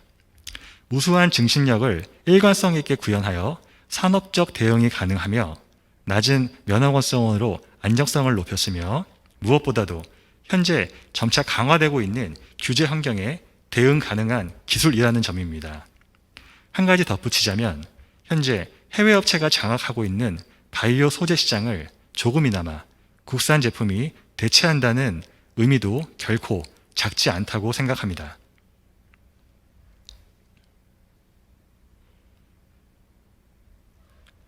다음은 저희 사업화 역량에 대해서 말씀드리겠습니다. 현재 저희 조직은 크게 연구소, 생산본부, 영업본부의 축으로 운영되고 있습니다. 일반적인 바이오 회사와는 다르게 제품을 직접 생산하는 관계로 기업의 주요 기능을 전부 갖추고 있는 특징이 있습니다.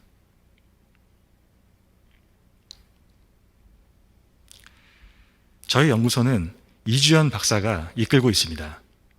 이주연 소장의 경우 학자로서의 통찰력과 기업체 근무 경험을 바탕으로 연구소를 균형감 있게 잘 이끌어주고 계십니다. 박사 논문이 한빛사 우수 논문에 선정되는 영광을 누린 데 이어 올해 서울대 융복합대학원의 겸임교수로 임명되는 등 업계와 학계에서 그 실력을 높게 인정받고 있습니다.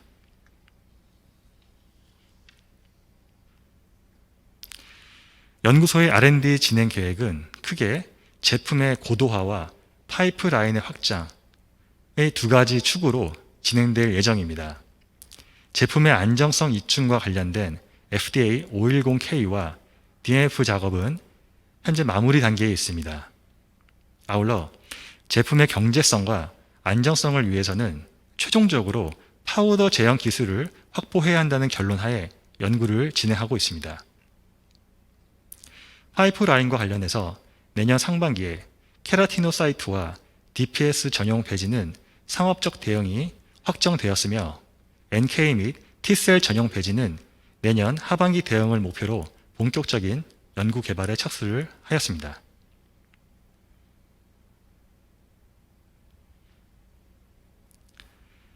생산본부를 이끌고 있는 이천우 본부장은 셀트리온 초창기 1, 2 공장 셋업에 주도적으로 참여하였고 아지노모토 제넥신이 설립한 송도 공장 구축에도 참여한 경험이 있는 인재로서 GMP 공장 구축 및 운영에 있어서는 손꼽히는 전문가로 인정받고 있습니다. 당사는 용인에 연간 최대 10만 리터 생산 규모의 공장을 운영하고 있습니다. 이는 약 200에서 300억 원의 매출 볼륨을 창출할 수 있는 규모입니다. 작년에 밸리데이션 작업을 마치고 올해 본격적으로 생산 작업을 진행하고 있습니다. 아울러 당사는 향후 대량 수요에 대비하여 오송 천복 단지 내에 약 2,300평 규모의 부지를 확보하고 있습니다. 이 부지에는 대규모의 배지 생산 시설은 물론 당사가 지향하고 있는 CMO, CDMO 사업을 위한 시설 구축도 진행을 할 계획을 가지고 있습니다. 보시는 사진은 당사의 용인 공장 내부 사진입니다. 이미 감사 기간을 비롯해서 많은 업체 관계자분들이 저희 시설을 탐방하셨는데요. 시설에 대해서 좋은 피드백을 많이 주시고 계십니다. 저희 생산본부에서도 시설과 제품에 대해서 FDA 및 ISO 인증 작업을 진행하고 있습니다.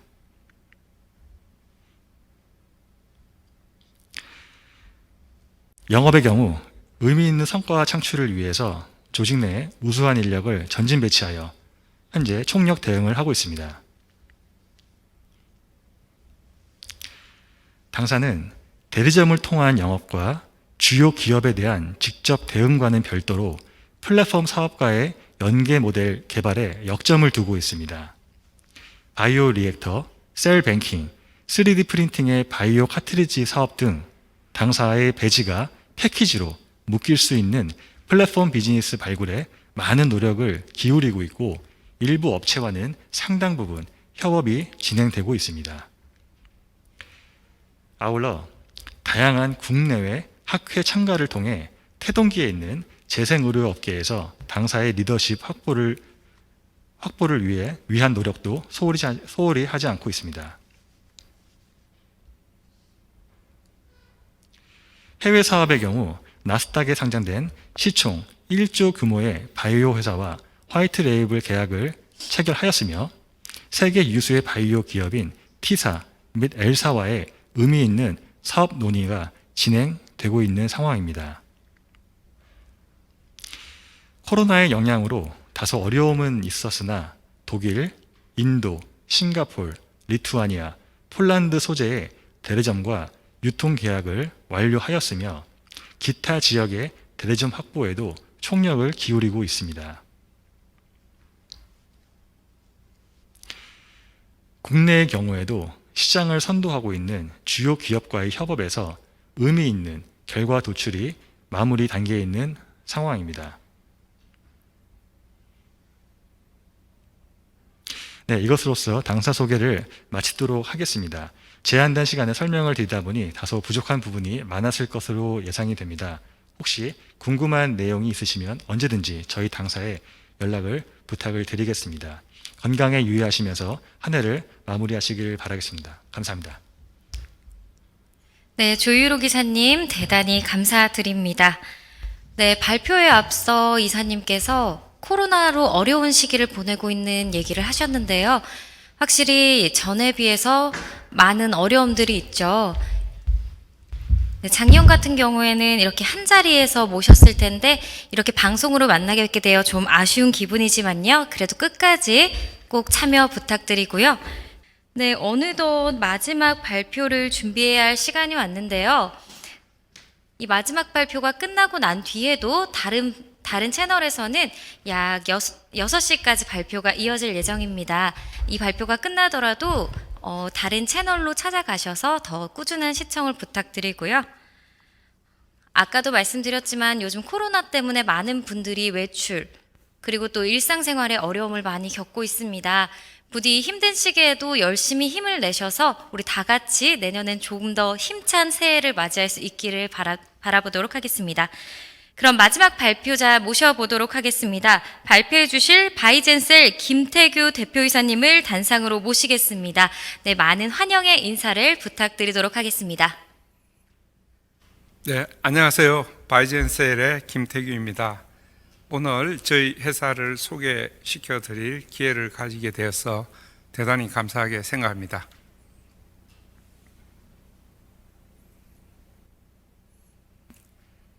오늘 말씀드릴 내용은 면역세포 치료제 전문 기업으로서의 바이젠셀에 대한 소개와 면역세포 치료제 시장에 대해서 말씀을 드리고, 바이젠셀이 가지고 있는 세 가지 플랫폼 기술의 요약, 그리고 각각의 바이티어, 바이메디어, 바이레인저와 같은 각각의 플랫폼 기술을 개별적으로 설명을 드리고, 마지막으로 요약을 다시 하도록 하겠습니다.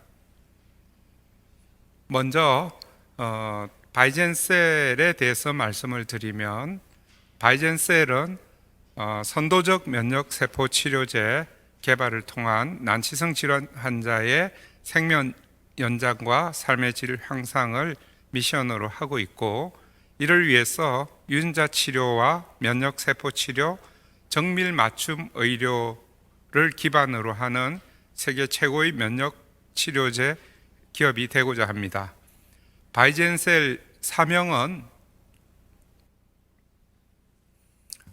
바이탈리제이션, 그리고 제네틱 엔지니어링, 셀 세라피라는 기본 핵심 가치를 중심으로 해서 지어졌으며,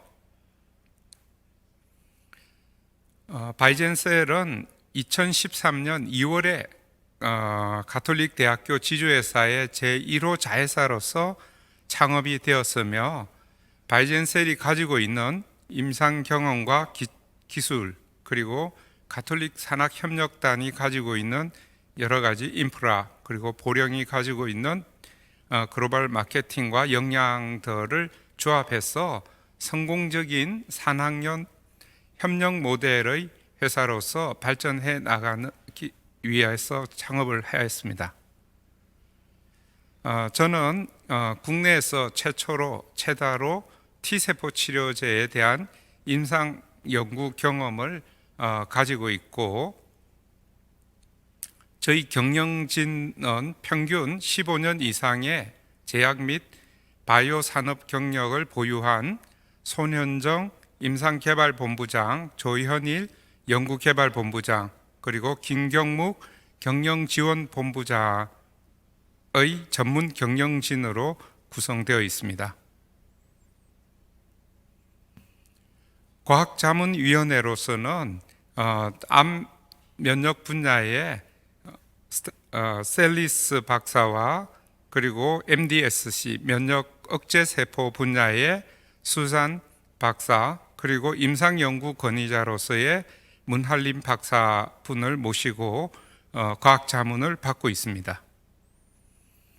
그리고 현재 전체 임직원은 32명인데 그 중에서 21명 정도가 R&D 인력이고, 대부분은 석박사 학위를 보유하고 있으며, 특히 저희는 대학에서 창업한 회사이기 때문에 주요 핵심 연구자와 인력들이 10년 이상 한 팀을 이루어 연구 개발에 매진을 하고 있습니다.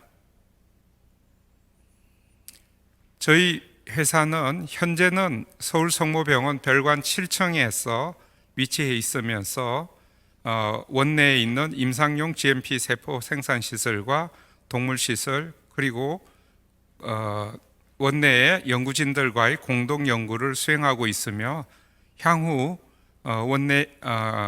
원내에 있는 옴니버스 파크라고 하는 신축 건물로 이전할 계획에 있습니다. 그럼 저희 바이젠셀이 표적으로 하는 면역세포 치료제 시장은 면역 항암제 시장과 면역 억제제 시장을 모두 표적으로 하고 있습니다. 먼저 면역 항암제 시장은 2018년에 비해서 2024년도에 평균 16.4%의 성장을 예상을 하고 480억 달러 정도로 달성할 예정에 있습니다. 현재 면역 항암제는 주로 항체 치료제 중심으로 이루어져 있지만, 이 항체 치료제의 한계를 세포성 면역 치료제로 대체할 것으로 생각이 됩니다. 그 다음 이식 거부 반응과 자가 면역 질환 등의 치료제에 필요한 면역 억제제 시장은 2024년 평균 16.8% 성장하여 361억 달러 정도로 전망을 하고 있습니다. 그러면 바이젠셀의 플랫폼 기술에 대해서 간략하게 개요를 설명을 드리면, 바이젠셀은 사이토톡식 T 림포사이트, 즉 항원 특이 살해 T 세포라는 세포를 기반으로 바이티어라고 하는 플랫폼 기술을 가지고 있으며, 마일로이드 디라이브드 서프레셀 MDSC라고 하는 골수성 억제 세포를 기반으로 하는 바이메디어 플랫폼 기술, 그리고 감마 델타 T 이 세포를 기반으로 하는 바이레인저라고 하는 세 가지 면역 세포의 플랫폼 기술을 가지고 있습니다. 이러한 플랫폼 기술의 특성은 바이티어와 바이레인저는 주로 종양 치료를 위해서 개발되고 있으며, 특히 바이티어는 맞춤형 세포 치료제로서 초기에 혈액암을 적응증으로 하지만 고형암으로 적응증을 확장할 예정에 있고, 바이레인저는 세포 유전자 복합 치료제로 지금 현재 개발 중에 있습니다. 그리고 바이메디어는 범용 면역 억제 세포 치료제이며, 이 바이메디어는 세계 최초의 임상 연구가 될 예정에 있습니다. 그러면 가장 선도적이고 대표적인 플랫폼인 바이티어 기술에 대해서 설명을 드리겠습니다. 바이티어 기술은 종양항원 특이 살해 T세포로 이미 연구자 임상을 통해 5년 이상 경과를 관찰하였고, 안전성, 유효성이 검증되어 현재는 세계의 파이프라인으로 임상을 진행하는 것을 목표로 하고 있습니다. 그래서 바이티어 기술의 핵심 부분은 제조 공정에 있습니다. 그래서 제조 공정의 목표는 인체 친화적인 T세포 제조 공정을 가져서 생체 내에서 활성이 높은 기억세포로 분화시키는 데 있습니다. 이를 위하여 수지상 세포라고 하는 가장 강력한 T세포를 자극할 수 있는 가장 강력한 수지상 세포를 이용하고 있고, 또 살해 T세포인 CD8 T세포뿐만 아니라 돔 T세포인 CD4 T세포를 동시에 배양을 하는 기술을 가지고 있습니다. 그리고 두 번째 핵심 기술은 이런 항원, 표적이 되는 항원을 저희는 메신저 RNA 형태로 제시를 하고 있습니다. 최근 들어서 코로나 백신 때문에 모더나나 이런 데서 메신저 RNA 기술들이 소개가 되고 있는데, 이미 저희는 이 세포 치료제 기술에서 메신저 RNA 기술을 도입을 하고, 그리고 여기 세포 치료제 생산에 이용을 하고 있습니다. 메신저 RNA 기술을 사용함으로써 전체 항원을 사용하여 모든 환자들에게서 HLA와 상관없이 T세포를 자극할 수 있게 만들었고, 그리고 이 메신저 RNA 기술을 또 항원성을 더 강력하게 만드는 융합 항원 체제로 확보하였습니다. 그리고 최근 들어서 메신저 RNA를 대량 생산하고 안정되게 만드는 GMP에서 사용할 수 있는 체계를 갖추게 되었습니다.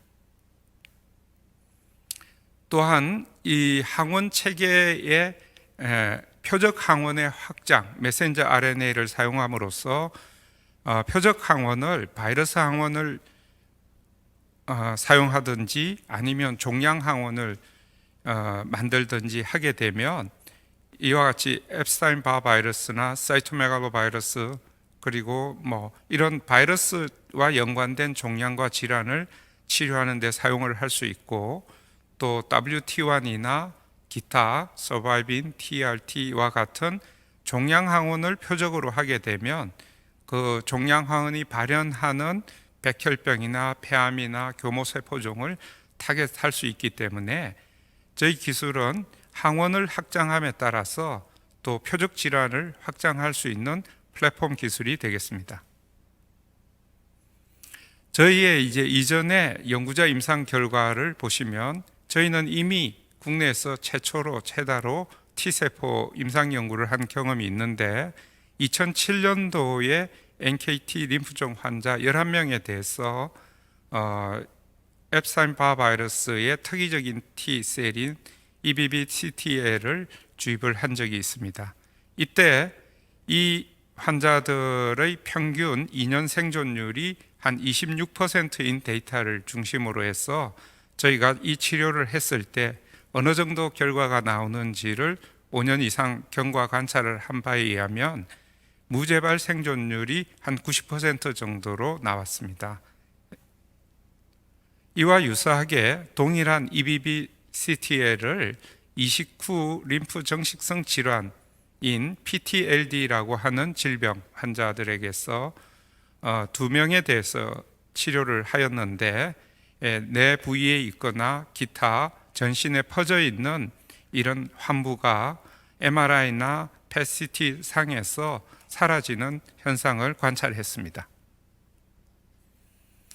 또한 항원을 바꾸어서 우리가 백혈병, 급성 골수성 백혈병에 많이 발현되는 표적 항원인 WT1이라는 항원에 대한 T셀을 생성하여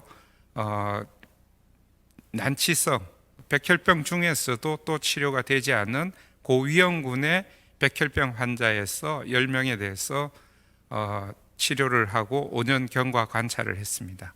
이 당시에 이런 고위험성 백혈병의 환자의 생존율이라는 것은 10 내지 20%로 예상을 했는데 저희 10명의 치료 결과에서는 71%의 무사고 생존율을 보이고 재발이 되지 않는 것을 확인한 바 있습니다. 그러면 일반 T세포 치료제는 다양하게 존재하는데 저희 회사의 바이티어 T세포 치료제의 차별성은 무엇인가 하는 부분입니다. 그래서 바이티어는 다중항원을 표적으로 하고 있고 세포 밖에나 세포 내에 있는 항원을 모두 표적을 가능하고 그리고 저희가 수의상세포를 사용해서 환자별 편차 없이 대상이 되는 모든 환자에서 치료용 CTL을 만들 수 있다는 것입니다. 그리고 CD8뿐만 아니라 CD4 T세포도 만들고 아마 생체 내 활성이 좋았던 이유는 기억 기능을 가진 세포가 다량 함유되어 있었을 것으로 판단이 됩니다. 바이티어의 플랫폼 기술의 파이프라인은 현재 NKT 림포마를 표적으로 하는 VT-EBV-N을 임상 2상을 진행 중에 있고 그리고 급성 골수성 백혈병 AML을 타겟으로 하는 VT-3-1A라는 부분은 올해 9월 21일 날 IND 승인을 받았습니다. 그리고 교모세포종 글라이브라스토마에 대한 3-2G는 내년에 IND 승인을 받을 목적으로 지금 연구를 하고 있습니다. 이런 EBV-N은 개발 단계의 희귀 의약품 지정을 이미 19년도에 받았고 조건부 품목 허가를 23년 그리고 24년도에는 VT-EBV-N 판매를 보령 제약과 판권 계약을 해서 판매를 시작하고 27년도에 임상 3상을 진입할 예정에 있습니다. 그 다음에 두 번째 플랫폼인 바이미디어에 대해서 설명을 드리겠습니다. 바이미디어는 제대열 줄기세포에서 골수성 억제세포라고 하는 우리 면역세포 중에서 면역을 조절하고 억제하는 세포를 다량으로 만들어내는 대량 정식 기술입니다. 그래서 이러한 정식 기술을 가지게 되면 자가 면역성 질환이나 이식 거부 반응을 조절할 수 있는 세포 치료제로 유용하게 사용할 수가 있습니다. 먼저 그러면 제대열의 줄기세포인 CD34 파지티브 셀에서 저희가 이러한 MDSC 골수성 억제 세포를 대량으로 정식을 해서 그 마크인 CD11B와 CD33 파이티브인 마커가 고순도로 존재한다는 것을 확인할 수 있었고, 그리고 이러한 세포를 이용해서 사람뿐만 아니라 마우스 T세포, CD4셀과 CD8셀을 모두 효과적으로 억제한다는 것을 확인하고, 또 이러한 세포들에서는 면역을 억제할 수 있는 다양한 분자들이 알기나제 1이나 아이오네스나 아이디오 등 기타 많은 물질들이 아주 풍부하게 발현된다는 것을 확인할 수 있었습니다. 그러면 이러한 면역 억제 세포인 바이메디어와 차별화될 수 있는 세포는 이미 이런 면역 억제 세포로 사용되고 있는 중간엽 줄기 세포일 것입니다. 그럼 중간엽 줄기 세포는 이런 저희 MDSC보다는 크기가 일단은 4배 내지 8배가 크기 때문에 혈관으로 급격히 또 다량을 주입할 시에 혈관 폐색증, 그러니까 엠볼리즘이라는 현상이 생겨가 부작용이 나타나는 것으로 알려져 있습니다. 그러나 저희의 이제 그 바이메디어는 혈액 세포에 해당되기 때문에 다량을 주입하여도 충분한 양을 주입하여도 이런 부작용이 없는 것으로 확인이 되었고, 그리고 기능도 MDSC와 MSC와 유사하게 나타나는 것을 확인할 수 있었습니다. 이런 바이메디어는 자가면역성 질환이나 이식거부 반응, 과민성 질환, 그리고 신생혈관 형성 등의 다양한 질환의 파이프라인으로 개발을 할 수 있고, 또한 오프 더 쉘프 전략으로 범용적으로 사용할 수 있다는 장점이 있습니다. 저희가 바이메디어의 이제 전임상 연구로서는 급성 만성 이식변태 숙주병의 동물 모델, 다양한 동물 모델에서 보면 예방 목적의 치료, 초기에 넣었어도 효과가 있고, 그리고 치료 목적의 후기에 주입을 했어도 효과가 나타나는 것을 확인하였습니다.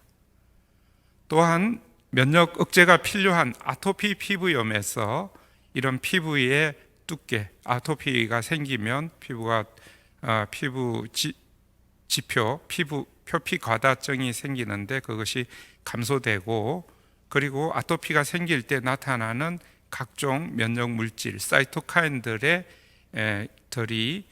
다시 감소하는 현상을 관찰할 수 있어서 아토피 치료제의 역할을 작용을 한다라고 알 수가 있었습니다. 그래서 바이메디어는 저희는 이런 GVHD 그리고 이식변대 숙주 질환과 같은 파이프라인을 지금 진행을 하고 있고, 11월 23일 날 저희가 IND 승인을 받았고, 그 다음 아토피 피부염에 관련된 부분은 내년 상반기 중에 IND 승인을 받도록 개발을 하고 있습니다. 특히 이러한 바이메디어에서 강조할 점은 이때까지 그 MDSC라고 하는 골수성 억제 세포의 존재는 알고는 있었지만, 이런 골수성 억제 세포를 임상으로 사용할 정도의 대량 정식 기술이 어디에도 없습니다. 그래서 저희가 최초로 이런 세포를 대량 정식을 할 수 있는 기술을 가지고 임상 연구를 하기 때문에 저희가 세계 최초의 MDSC 임상 연구를 하는 회사가 되는 것으로 생각이 됩니다. 그 다음은 세 번째 저희의 파이프라인이고 이제 연구 개발에 집중하고 있는 바이레인저에 대한 소개를 드리겠습니다.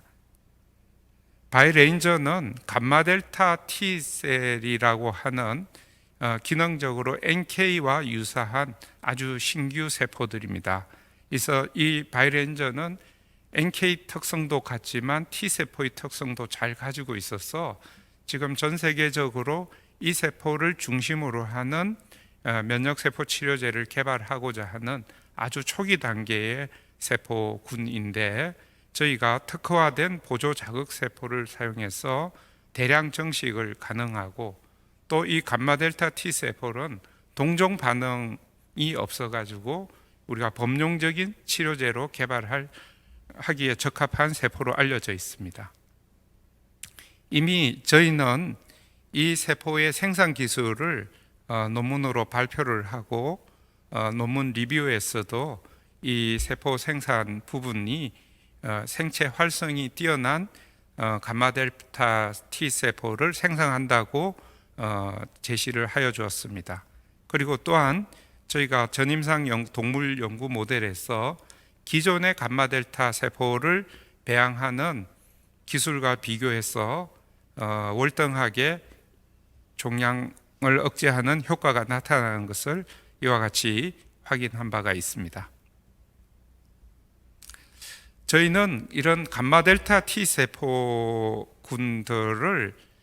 플랫폼 기술로 해서 주로 유전자 치료, 세포 유전자 치료제의 복합 치료제로 개발하는 기반 세포로 사용할 예정에 있습니다. 그래서 지금까지 말씀드린 세 가지 플랫폼 기술을 기반으로 해서 저희 회사를 이제 마무리를 하면, 저희 회사는 3종의 면역 세포 치료제 플랫폼 기술을 포트폴리오로 가지고 있어서 다양한 파이프라인을 지속적으로 개발할 수가 있고, 특히 바이티어는 국내 최다의 임상 경험을 가지고 이미 안전성과 유효성을 검증한 바가 있습니다. 그리고 바이메디어는 저희가 세계 최초의 임상 연구를 하는 기업으로서 선도적인 역할을 할 것으로 생각이 됩니다. 저희 바이젠셀은 이러한 내용들을 바탕으로 지속 성장이 가능한 회사가 되고자 노력을 하겠습니다. 경청해 주셔서 감사합니다. 네, 지금까지 바이젠셀의 김태규 대표님의 발표였습니다. 네, 좋은 발표 감사하고요. 네, 단상 아래로 내려가 주시면 되겠습니다. 네, 오늘 이것으로 모든 분야의 발표가 마무리가 되었습니다. 네, 그러나 다른 분야에서는 6시까지 계속 발표가 이어지고 있습니다. 계속해서 관심 있는 분야로 이동하셔서 시청을 해주시기 바랍니다. 내일은 오전 10시부터 발표가 진행됩니다. 분야별로 7개 채널에서 발표가 진행되니 사전에 프로그램을 확인하시고 해당 분야의 채널로 입장해 주시기 바랍니다. 내일도 여러분들의 많은 관심과 시청 그리고 참여를 부탁드리도록 하겠습니다. 감사합니다.